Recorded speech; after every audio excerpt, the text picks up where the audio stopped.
السلام عليكم ورحمة الله وبركاته. الحمد لله وكفى وسلام على عباده الذين اصطفى وعلى آله وأصحابه المجتبى أما بعد فأعوذ بالله من الشيطان الرجيم. بسم الله الرحمن الرحيم. فلما بلغ معه السعي قال يا بني إني أرى في المنام أني أذبحك فانظر ماذا ترى. قال يا أبت افعل ما تؤمر ستجدني إن شاء الله من الصابرين. وقال رسول الله صلى الله عليه وسلم ما من عمل أحب إلى الله من أيام النحر أو كما قال صلى الله عليه وسلم. وقيل يا رسول الله ما هذه الأضاحي؟ قال سنة أبيكم إبراهيم. قابل قدر معزز بزرگوں، نوجوان بھائیوں، گزشتہ جمعہ میں سیدنا ابراہیم علیہ السلام کی زندگی کے کچھ حالات آپ کی خدمت میں رکھے گئے تھے اور 3 امتحانات جو سیدنا ابراہیم علیہ السلام کے حیات مبارکہ سے متعلق ہیں اس پر ہماری گفتگو ہوئی. اس کے بعد سیدنا ابراہیم علیہ السلام کا امتحان ہوا ہے اپنی اہلیہ اور اپنے دودھ پیتے بچے کو اپنے سے علیحدہ کرنے.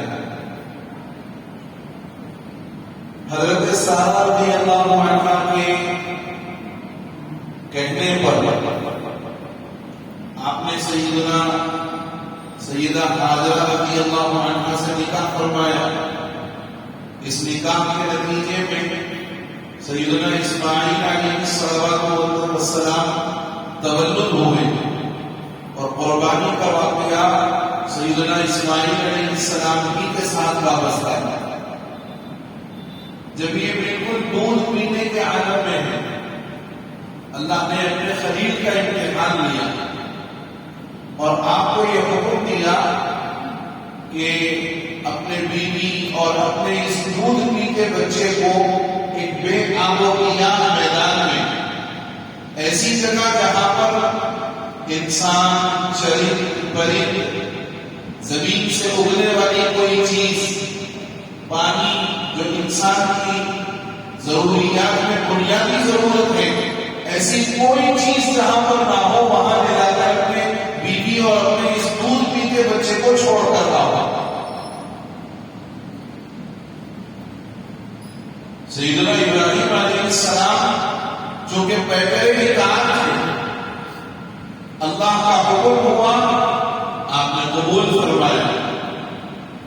اپنی اہلیہ اور اپنے دودھ پیتے بچے کو اونٹنی پر سوار کیا اور ہاتھ میں مشکیزہ اور کھجوروں کا کچھ توشہ اپنے بیوی اور بچوں کے لیے آپ نے تیار کیا اور ان کو اونٹ پر سوار کر کے اس اونٹ کی نکیل پکڑتے ہوئے آپ نکل گئے.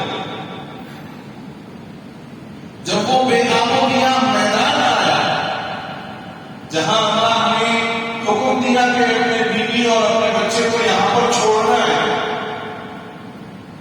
سیدنا ابراہیم علیہ السلام اپنے بیوی اور بچے کو وہاں اتارتے اور حضرت حاجرہ رضی اللہ عنہا سے بغیر کچھ کہے واپس پلٹ کر جانے لگے. یہاں غور کرنے والی بات یہ ہے کہ ایک فیملی یونٹ، یعنی جس پر ایک پورا گھر کا مدار ہوتا ہے، وہ سیدنا اسماعیل، سیدنا ابراہیم اور حضرت حاجرہ رضی اللہ عنہا کے ذریعے سے اللہ نے مکمل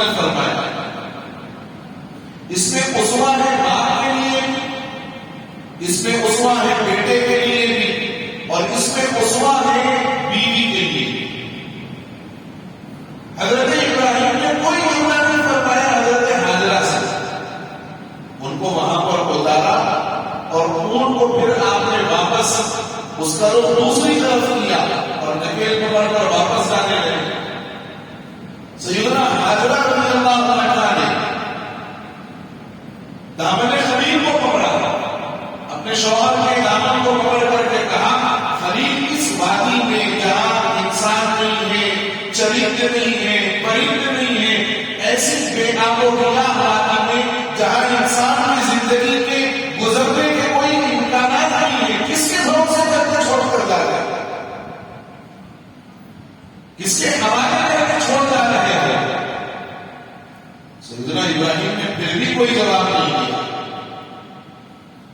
حضرت حاجرہ نے بار بار پوچھا اور حضرت ابراہیم کی زبان سے کوئی جملہ نہیں نکلا۔ حضرت حاجرہ رضی اللہ عنہ سمجھ گئی کہ لگتا ہے کہ یہ میرے شوہر میرے خلیل اپنی طرف سے نہیں کر رہے ہیں بلکہ ان کے پروردگار کا حکم۔ اور پھر حضرت حاجرہ نے خود پوچھا کہ اے خلیل یہ آپ کے پروردگار کا حکم ہے؟ تو سیدنا ابراہیم نے جواب دیا کہ ہاں یہ میرے رب کا حکم ہے۔ جب آپ نے یہ جملہ کہا تو حضرت حاجرہ نے دامن خلیل کو چھوڑ دیا اور دامن رب کو پکڑ لیا۔ خلیل کے دامن کو چھوڑا اور خلیل کے پروردگار کائنات کے پروردگار کے یقین کو اور اس کے توکل کو مضبوطی سے تھام لیا اور یہ کہا کہ اگر یہ آپ کے رب کا حکم ہے تو اس بے آب و گیاہ وادی میں جہاں انسان کی زندگی کے گزرنے کا کوئی امکان بظاہر نہیں تھا، سیدنا حاجرہ کی زبان سے جملہ نکلا ہے اذن لا یضیعنا، اگر یہ آپ کے پروردگار کا حکم ہے وہ ہم کو ضائع نہیں کرے۔ اب غور کریے، کوئی چرند نہیں ہے، کوئی پرند نہیں ہے، انسان حیوان کوئی چیز موجود نہیں ہے۔ حضرت حاجرہ اکیلی ہے اور ان کا دودھ پیتا بچہ ان کے ساتھ۔ آپ تصور کی دنیا میں جا کر دیکھیں کہ ایک اکیلی اور نہتی عورت، اس کے ساتھ زندگی گزارنے کے کوئی اسباب نہیں ہے اور وہ اپنے دودھ پیتے بچے کو اپنے ساتھ لیے ہوئے ایک چٹل میدان میں بیٹھی ہوئی، کوئی آئے گا یا کچھ انتظام ہوگا، زندگی کیسے گزرے گی کوئی بھروسہ نہیں۔ رب تعالیٰ کی ذات پر یقین اور توکل کے ساتھ اپنے شوہر کے حکم کی اطاعت میں بیٹھی۔ اچھا، اللہ نے امتحان جو لیا سیدنا ابراہیم کا، یہ بھی بڑا عجیب معاملہ ہوا کہ سیدنا ابراہیم کو یہ نہیں کہا گیا کہ آپ اپنے بیوی بچے کے ساتھ وہیں رہیں، نہیں، ان کو چھوڑنا ہے اور آپ کو وہاں سے نکلنا ہے۔ بڑا عجیب امتحان کہ اگر شوہر ساتھ ہو تو عورت کی ہمت بنی رہتی ہے، لیکن یہاں سیدنا ابراہیم کو بھی حکم دیا بیوی اور بچے کو چھوڑنا اس میدان میں اور واپس آپ کو اپنے مقام پر جانا ہے۔ آزمائش اور امتحان کی جو شکلیں ہو سکتی ہیں، ہر شکل سیدنا ابراہیم علیہ السلام کے ساتھ ان کی زندگی میں پیش آئی۔ آپ واپس چلے گئے، لیکن جب آپ واپس جانے لگے اور اپنے بیوی اور بچوں کو جب وہ نظروں سے اوجھل ہو گئے، بیت اللہ کی طرف رخ کیا، ابھی بیت اللہ بنا نہیں لیکن اس جانب رخ کیا اور دعا فرمائی، ربنا انی اسکنت من ذریتی بواد غیر ذی زرع عند بیتک المحرم، اے اللہ میں نے اپنی نسل کو آباد کر دیا ہے، اپنی نسل کو آباد کر دیا ہے اس بے آب و گیاہ میدان میں، مکے کی سرزمین میں، بے آب و گیاہ میدان میں، تاکہ آپ کے گھر کے قریب آباد ہو تو آپ کی عبادت کریں۔ بواد غیر ذی زرع عند بیتک المحرم ربنا لیقیموا الصلاۃ، اے اللہ میں نے ان کو یہاں اس لیے آباد کیا ہے تاکہ تیری عبادت کریں، وَيَجْعَلْ أَفْئِدَةً مِّنَ النَّاسِ لوگوں کے دل کی طرف کھینچ کر کے آ جائے. تَهْوِي إِلَيْهِمْ وَارْزُقْهُم مِّنَ الثَّمَرَاتِ اور ان کو پھلوں کا رزق عطا فرمائیے. لَعَلَّهُمْ يَشْكُرُونَ تاکہ یہ تمہارے آپ کے شکر گزار بندے بنے. سیدنا ابراہیم کی اس دعا کو اللہ نے ایسے قبول فرمایا کہ اس دور سے لے کر کے آج تک اور انشاءاللہ تا قیامت نہ پھلوں کی کوئی کمی رہے گی نہ رزق کی کوئی کمی رہے گی. اگر کمی رہے گی تو اعمال کی کمی رہے گی. اعمال کی کمی رہے گی. ایک الگ موضوع ہے, اس پر کسی اور موقع پر بات کرتے ہیں. جب یہ دعا فرما کر آپ واپس ہو گئے, حضرت ابراہیم نے اپنے بیوی اور اپنے بچے کے لیے جو توشہ لیا تھا, چند کھجوریں تھیں, ایک مشکیزہ پانی تھا, کتنے دن چلتا تھا؟ ہمارے پاس تو کئی ہزار لیٹر تو ہم صرف ضائع کر دیتے جب نل کھلتا ہے, اور خاص طور سے اس علاقے کا معمول ہے پانی کا ضائع کرنا. یاد رکھنا جیسے اللہ کی دیگر نعمتوں کا سوال ہوگا, پانی بھی اللہ کی ایک نعمت ہے, اس کا بھی سوال ہوگا, اس کا بھی سوال ہوگا. تو وہ ایک مشکیزہ پانی اور چند کھجوریں زیادہ دنوں تک چلی نہیں. جب وہ توشہ ختم ہوا اور مشکیزے کا پانی بھی ختم ہوا تو ایک تو دودھ پیتا بچہ ہے, بچے کی غذا ماں کی دودھ ہے, اور ماں کے پیٹ میں جب غذا نہیں ہے تو دودھ کیسے بنے گا؟ تو ادھر سیدنا حاجرہ رضی اللہ عنہا کو دودھ آنا بند ہوا, ادھر اسماعیل علیہ السلام کی بھوک میں اضافہ ہوا, ادھر یہ بچہ بھٹک رہا ہے. بھوک کی شدت کی وجہ سے بچہ بھٹک رہا ہے, اور ماں کے سامنے جب اولاد بھٹکتی ہے تو ساری دنیا ایک طرف ماں اپنی اولاد کو دیکھتی ہے, پوری دنیا کو نہیں دیکھتی.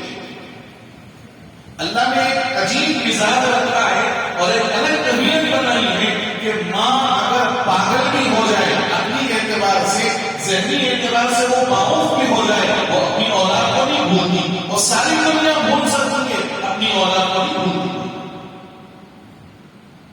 حضرت حاجرہ رضی اللہ عنہا کے سامنے ان کے لگتے جگر بھوک کی وجہ سے بھٹک رہے ہیں, تڑپ رہے ہیں, پیر پر پیر ڈال کر کے رگڑ رہے ہیں.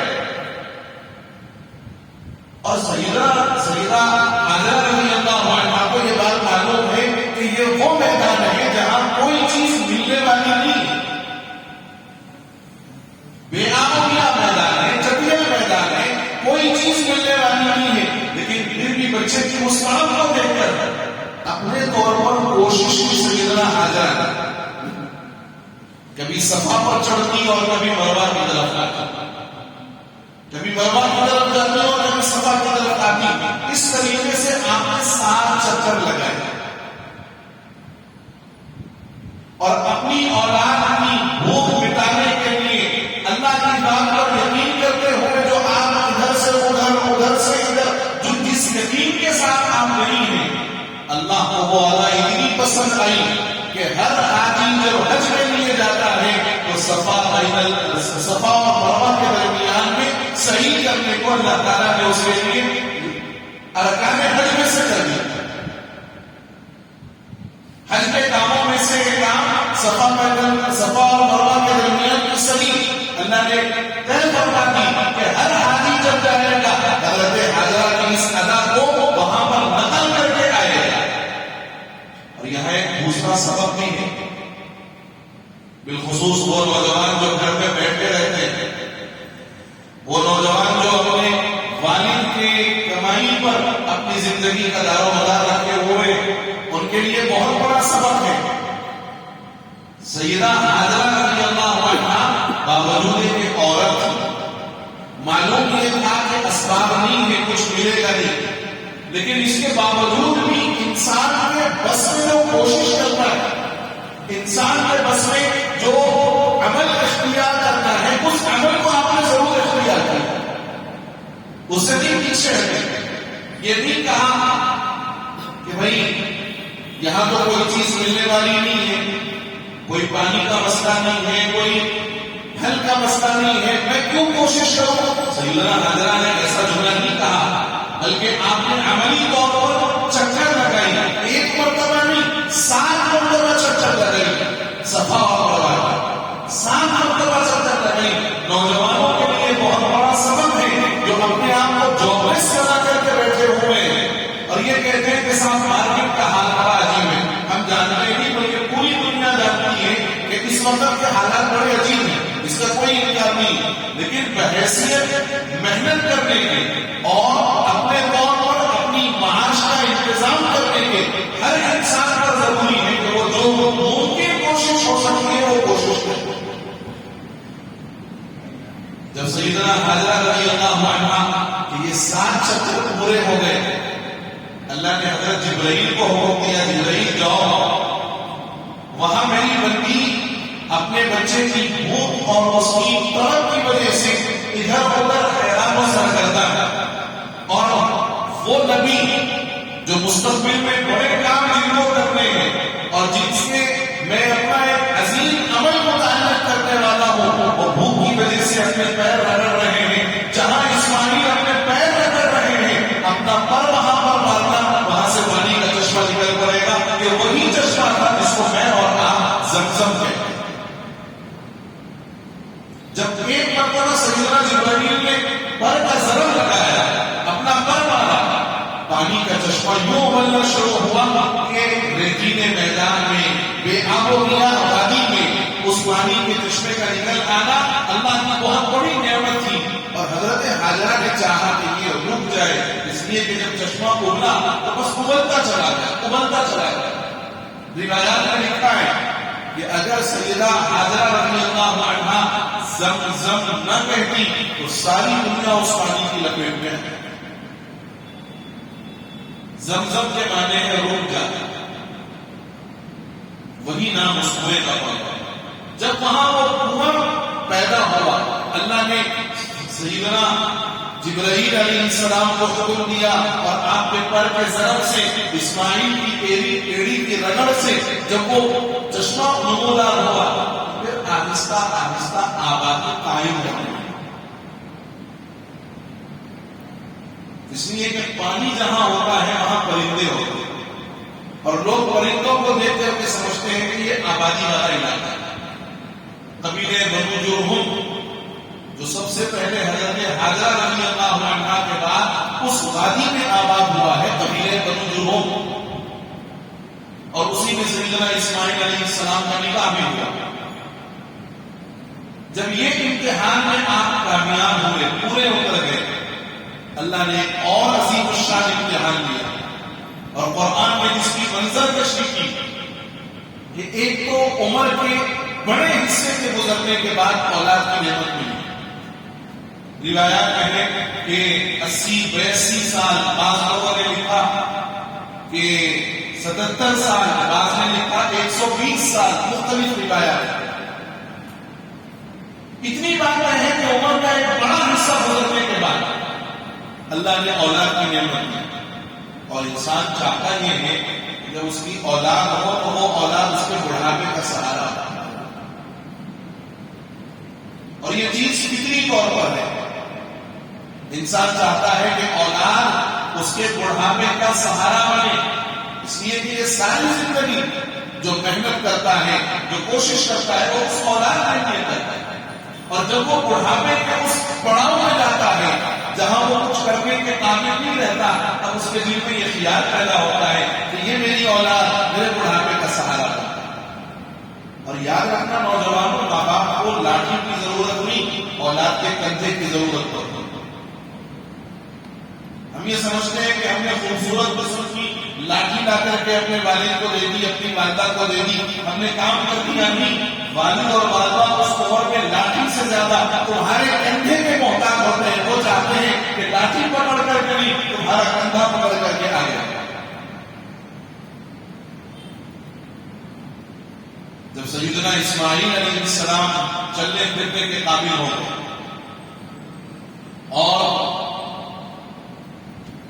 کھیل کود کے قابل ہو گئے، اللہ نے حکم دیا سیدنا اسماعیل علیہ السلام کے متعلق کہ آپ ان کو ہمارے نام پر قربان کریں، اور اللہ نے حکم حضرت جبرائیل کے واسطے سے نہیں دیا یا صحف کے ذریعے سے نہیں دیا، اس لیے کہ جبرائیل کے واسطے سے دیتے تو امتحان کا جو مقصود تھا وہ مقصد وہاں پر نہیں ملتا، کیونکہ جبرائیل نے آ کر کے فوراً اللہ تعالیٰ کا حکم سنا دیا، اور حکم سنانے کے بعد تو اس کو پورا کرنا ہی، اس لیے حضرت جبرائیل کے واسطے سے حکم نہیں دیا، یا آپ کو جو صحیفے دیے گئے اس صحیفوں کے اندر یہ حکم نہیں دیا، خواب کے ذریعے بتایا اور یہ بتلانا چاہا اور یہ دیکھنا چاہا کہ ابراہیم خواب دیکھنے کے بعد کیا عمل کرتے ہیں۔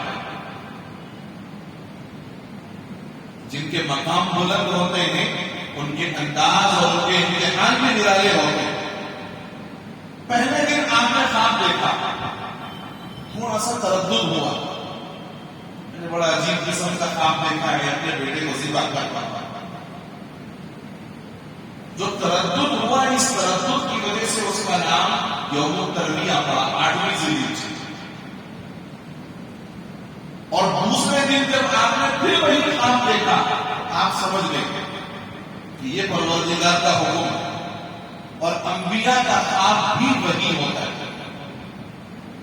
جیسے جبرائیل علیہ السلام کا حکم لے کر کے نازل ہونا، یہ جیسے وہی ہے، انبیاء کا خواب بھی وہی ہوتا ہے۔ آپ سمجھ گئے کہ یہ پروردگار کا حکم ہے، اور آپ کو اس بات کا یقین ہو گیا کہ رب تعالیٰ یہ چاہتے ہیں کہ میں اپنے اس بیٹے کو اس کے نام پر قربان کر دوں۔ چنانچہ اس حکم کے ملنے کے بعد دوسرے دن جب آپ کو یہ یقین ہو گیا تو اس دوسرے دن کا نام جو ہم نے کل گزارا یوم عرفہ، پہچان کر دیا۔ اور چونکہ اس واقعے میں دونوں شریک ہیں، باپ عمل کرتے ہوئے دیکھ رہے ہیں اور بیٹے کے ساتھ ہی عمل ہونا ہے، اس لیے بیٹے سے یہ جملہ پوچھا، انی ارا فی المنام انی اذبحک، بیٹے میں خواب میں دیکھتا ہوں کہ میں آپ کو ذبح کر رہا ہوں۔ اور یہ بیٹا کوئی باشعور بیٹا نہیں تھا، اس عمر کو نہیں پہنچا تھا۔ روایات اگرچہ کے مختلف ہیں، لیکن 7 سال، 9 سال، 10 سال یا 12 سال یہ عمریں لکھی ہوئی ہیں سیدنا اسماعیل کی اس واقعے کے وقت۔ اپنے اس بیٹے سے جب یہ سوال کیا کہ میں آپ کو ذبح کرتا ہوا دیکھ رہا ہوں، آپ کی کیا رائے ہے؟ بیٹے نے جو جواب دیا، آپ ذرا تصور کر کے دیکھیں آج کی اولاد اور اس اولاد میں کتنا بڑا فرق ہے۔ آج اولاد بہت چھوٹی اور آپ اس سے کوئی اس کی بڑی چیز نہیں مانگتے، اس کے پاس موجود کوئی چھوٹی سی چیز مانگتے ہیں تو بچے تردد میں آ جاتے ہیں کہ دوں نہ دوں نہ دوں۔ یہاں اللہ نے سیدنا ابراہیم کو یہ بتلایا کہ ہم آپ سے آپ کے بیٹے کی جان مانگ رہے ہیں، اور باپ بھی وہ جو اولو العزم پیغمبر ہے، انہوں نے اپنے بیٹے سے پوچھا کہ بیٹے رب کے نام پر قربان ہونے کو تیار ہو؟ بیٹی نے بڑا بہترین جواب دیا، قال یا ابت افعل ما تؤمر، ابا دیر نہ کریں، جو حکم دیا گیا ہے کر گزریے، دیر نہ کریں۔ ممکن ہے کہ آپ کو میرے بیٹے ہونے کا خیال آ جائے اور آپ کو یہ بات ذہن میں آئے کہ یہ میرا بڑھاپے کا سہارا ہے، اور آپ اس سوچ میں نہ پڑ جائیں، اور اس سوچ میں پڑنے کی وجہ سے اللہ کے حکم کو ادا کرنے میں دیری نہ ہو جائے۔ ماں یا ابت افعل ما تؤمر، جو حکم میرا ہے اللہ نے جو حکم آپ کو دیا ہے کر گزریے، ستجدنی ان شاء اللہ من الصابرین، آپ مجھے صبر کرنے والوں میں پائیں گے۔ میں بے صبری کا مظاہرہ نہیں کروں گا، بلکہ جو حکم ہوگا میں بالکل صبر کے ساتھ اس پر قائم رہوں گا۔ جب باپ بیٹے کی گفتگو ہو گئی، آپ نے اپنی اہلیہ حضرت حاجرہ سے فرمایا کہ تیار کر دو، ان کو لے جانا ہے۔ حضرت حاجرہ نے تیار کیا، اور اس بات کی کوئی اطلاع حضرت حاجرہ کو نہیں۔ والدہ نے اپنے لخت جگر کو تیار کیا. والدہ کے ذہن میں یہ خیال کہ بڑے دنوں کے بعد یہ ابا کے ساتھ جا رہے ہیں، اس لیے کہ کئی سال تو ابا سے دور رہے. اب ابا آئے ہیں تو شاید ان کو گھمانے کے لیے لے جا رہے ہیں، سیر و تفریح کے لیے لے جا رہے ہیں. والدہ کے دل میں الگ جذبہ ہے اور ادھر باپ کے دل میں الگ جذبہ ہے کہ رب کا یہ آخری حکم ہو سکتا ہے کہ اتنا بڑا امتحان کا مجھے موقع ملا ہے، اس کو بھی کر بدلوں گا. اور ادھر بیٹے کے ذہن میں بھی یہ خیال کہ ابا کو جو حکم ملا ہے وہ پورا کریں. بہرحال باپ بیٹے تیار ہوئے اور مینا کا راستہ اختیار کیا. سب سے پہلے شیطان پہنچا اور سیدنا ابراہیم سے کہا کہ ابراہیم، بڑی عجیب بات ہے، تم نے خواب میں دیکھا، خواب میں دیکھنے کے بعد تم اپنے بیٹے کو ذبح کر دو گے. سوچو یہ تمہارے بڑھاپے کا سہارا ہے، اور آپ بھی سوچنا شیطان اسی طرح ہمیں بہکاتا ہے. شیطان اسی طرح ہمیں نہیں بہکاتا ہے. مال خرچ کر دو گے، فقیر ہو جاؤ گے، غریب بن جاؤ گے، مال کو اٹھا کے رکھو، برے وقت میں کام آئے گا. میں کہتا ہوں اللہ کو ہمیشہ یاد رکھو، زندگی میں برا وقت ہی نہیں آئے. ہمارے پاس جو حالات بنتے ہیں نا، اس کی وجہ یہ ہے کہ ہم نے اللہ کو بھلا دیا یا اللہ کے حکموں کو بھلا دیا. اسی وجہ سے حالات ہماری زندگی میں آتے ہیں. تو شیطان سیدنا ابراہیم کی خدمت میں آیا، کہنے لگا خواب میں دیکھا آپ نے، کوئی حکم تو نہیں ملا نا اللہ کی طرف سے، کیا پاگل پن ہے اپنے بیٹے کو ذبح کر رہے ہیں.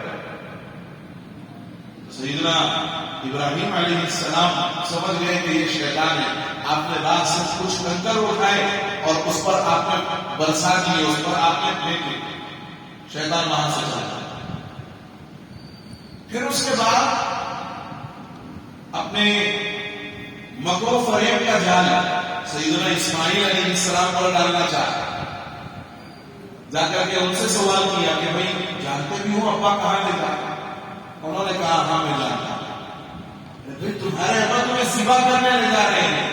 کہا ہاں مجھے ذبح کرنے لے جا رہے ہیں، اور یہ ان کے رب کا حکم ہے، اور جب ان کے رب کا حکم ہے تو مجھے بھی تسلیم ہے. سیدنا اسماعیل نے بھی دو چار کنکری وہاں اٹھائی، آپ نے وہاں اس پر برسا. اس کے بعد پھر وہ حضرت حاجرہ کے پاس گیا اور جا کر کے وہاں ان سے کہنے لگا کہ تم یہ سمجھ رہی ہو کہ تمہارے شوہر تمہارے لخت جگر کو تفریح کے لیے لے گئے ہیں، اللہ کے نام پر ذبح کرنے لے گئے ہیں. روایات میں لکھا ہے کہ تینوں کو جب وہ گمراہ کرنا چاہ رہا تھا اور اس عمل سے روکنا چاہ رہا تھا، ہر مرتبہ اس نے کہا یہ سمجھتے ہیں کہ رب کا حکم، یعنی عمل سے روکنا بھی چاہ رہا ہے اور یہ بھی کہہ رہا ہے کہ یہ رب کا حکم سمجھ رہے ہیں. جب یہ جملہ حضرت حاجرہ نے سنا، کہا جب رب کا حکم ہے تو مجھے بھی تسلیم ہے. اسی کی یاد میں حاجی رمیے جمرات کرتے ہیں. شیطان پر جو گلی مارنے کا عمل ہے وہ اسی عمل کی یادگار میں ہوتا ہے. بہرحال جب باپ بیٹے تیار ہو گئے قربانی کے لیے، تو بیٹے نے اپنے والد سے بڑے معصومانہ لہجے میں کہا کہ ابا میں آپ کا ایک لوٹا بیٹا ہوں اور عمر کے آپ اس حصے میں ہیں، آپ کو مجھ سے بہت محبت ہے، میں جانتا ہوں، اس لیے آپ مجھے سر کے بل نہ لٹائیں، پیشانی کے بل لٹائیں، اس لیے کہ میں سر کے بل رکھوں گا میرا چہرہ آپ کو نظر آتا رہے گا. آپ کے ہاتھ سے چھری پیچھے، اس چھری کے چلنے اور میرے درمیان یہ جو محبت ہے باپ بیٹے کی یہ آ جائے گی. اس لیے آپ ایک کام کریں، آپ مجھے سر کے بل نہیں بلکہ پیشانی کے بل لٹائیں اور اپنے آنکھوں پر آپ پٹی باندھیں. کہیں ایسا نہ ہو کہ میری کڑک جب آپ دیکھیں تو آپ حکم خداوندی کو پورا کرنے میں آپ سے کہیں کوئی کوتاہی نہ ہو جائے، کوئی چوک نہ ہو جائے. میرے بزرگوں ذرا غور کرو، ایک معصوم بچہ اس قسم کا اپنے والد سے کلام کر رہا ہے اور ایسی گفتگو کر رہا ہے جس سے سمجھ میں آتا ہے کہ یہ مکتب کی کرامت تھی یا فیضان نظر تھا. سکھائے کس نے اسماعیل کو آداب فرض تھا. بہرحال جب وہ ذبح کرنا چاہ رہے تھے، چاقو میں کاٹنے کی صلاحیت ہے، لیکن اسی وقت تک جب اللہ اس نے اس طاقت کو باقی رکھے. آپ نے جب چھری چڑھائی تو مقصود اسماعیل کو ذبح کرانا نہیں تھا، بلکہ مقصود تھا اس محبت کو ختم کرانا جو خالق اور مخلوق کے درمیان میں آ سکتی تھی۔ اللہ نے وہ محبت ختم کروائی اس چھری کے چلانے کے ذریعے، اور جب وہ چھری چل رہی تھی اسماعیل کے حلق پر نہیں چل رہی تھی بلکہ اس محبت پر چل رہی تھی جو ہو سکتا ہے اللہ اور ابراہیم کے درمیان میں آ سکتی ہو، اس محبت کو ختم کروانا شروع۔ اور جب وہ چھرا چل رہا تھا جبرائیل آسمان سے جنت کا دمبا لے کر کے تشریف لائے، انہوں نے حضرت ابراہیم کو اس عمل کو کرتے ہوئے دیکھا، فرمایا اللہ اکبر اللہ اکبر۔ جب اللہ کی کبریائی ابراہیم کے کانوں میں پڑی، ابراہیم نے اپنے اس بیٹے کو چھوڑا اور دیکھا کہ یہ آواز کون لگا رہا ہے، دیکھا جبرائیل آ رہے ہیں اور ہاتھ میں جنتی دمبا ہے۔ حضرت ابراہیم نے پڑھا لا الہ الا اللہ واللہ اکبر، اور جب یہ دو جملے سیدنا اسماعیل نے سنے تو اور دیکھا کہ میں ذبح نہیں کیا گیا ہوں، میری جان اللہ نے بخش دی ہے، فرمایا اللہ اکبر وللہ الحمد۔ یہ جو تکبیر تشریف ہے یہ ان 3000 کے زبان مبارک سے نکلے ہوئے جملے۔ بہرحال ایک آخری بات عرض کر کے میں بات مکمل کر دوں، ہم قربانی کا جانور ذبح کرتے ہیں اور یہ کوشش کرتے ہیں کہ بے عیب جانور ہو، جیسے وہ بے عیب ہونا ضروری ہے، میرے بھائی ہمارا بھی بے عیب ہونا ضروری ہے، ہم بھی بے عیب بن جائیں، جھوٹ سے، خیانت سے، دغا بازی سے، لوگوں کو تکلیف دینے سے، لوگوں کے لیے تکلیف کا ذریعہ بننے سے ہم بھی پاک ہو جائیں، ہم بھی بے عیب ہو جائیں۔ دوسری چیز، اسلام کا آغاز محرم سے ہوتا ہے، اسلامی سال کا، اس میں بھی ایک عظیم الشان قربانی ہے سیدنا حسین رضی اللہ عنہ، اور اس اسلام کا اختتامی سال ذوالحجہ جس میں ابراہیم و اسماعیل کی قربانی ہے، یہ سبق دیتا ہے کہ اسلام کی ابتدا بھی قربانی اور اسلام کی انتہا بھی قربانی۔ تو انسان جب اپنے ایمان پر قائم رہنا چاہتا ہے، اللہ کے حکم پر قربان ہونے کا مزاج اپنے اندر پیدا کرنا ایک مومن کی بنیادی ذمہ داری۔ تیسری آخری بات، جب آپ جانور کو ذبح کر رہے ہوتے ہیں وہ جانور آپ کے لٹانے سے لیٹ جاتا ہے، اور جب آپ اس کو پانی پلائیں گے، جو اس میں چارے پانی کا انتظام کریں گے، جب وہ جانور ذبح ہونے والا ہوتا ہے تو ایک معصومانہ سوال اپنے مالک سے کرتا ہے، بہت معصومانہ سوال کرتا ہے۔ سوال یہ ہوتا ہے اس قربان ہونے والے جانور کا کہ اے میرے آقا، یعنی وہ آدمی جس نے اس کو خریدا، مالک ہے نا بھائی، عارضی مالک ہے، پیسے دے کر کے اس کو خرید کر کے لایا ہے، وہ جانور اس سے یہ سوال کرتا ہے کہ آقا میں آپ کے حکم پر اپنی جان نچھاور کرنے کے لیے لیٹ گیا، میں آپ کے حکم پر اپنی جان نچھاور کرنے کے لیے لیٹ گیا ہوں، جبکہ آپ میرے عارضی مالک ہیں، حقیقی مالک نہیں ہے، عارضی مالک۔ میں اتنا وفادار تھا کہ آپ کا چند دنوں میں آپ کا چارہ کھایا، چند دن آپ کے ساتھ رہا، آپ کے حکم کو میں نے قبول کر لیا، اپنی جان لینے کو تیار ہو گیا۔ وہ رب جو ہمیں پیدا کرنے سے لے کر آج تک گرا رہا ہے، وہ رب جو ہماری آج تک کی ہر ضرورت پوری کر رہا ہے، وہ جانور یہ سوال کرتا ہے میں آپ کے حکم پر قربان ہونے کو تیار ہوں، کیا تم اپنے رب کے حکم پر قربان ہونے کو تیار ہو؟ وہ جانور یہ سوال کرتا ہے مجھ سے، سارے قربانی کرنے والوں سے یہ سوال کرتا ہے کہ کیا تم اپنے رب کے حکم پر قربان ہونے کے لیے تیار ہو؟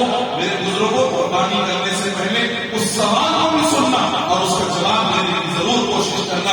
یہ چند گزارشات تھی، اللہ تعالیٰ مجھے اور آپ کو کہنے اور سننے سے زیادہ توفیق عمل نصیب فرما دے، آمین۔ وآخر دعوانا ان الحمد للہ رب العالمین۔ نماز عید کا طریقہ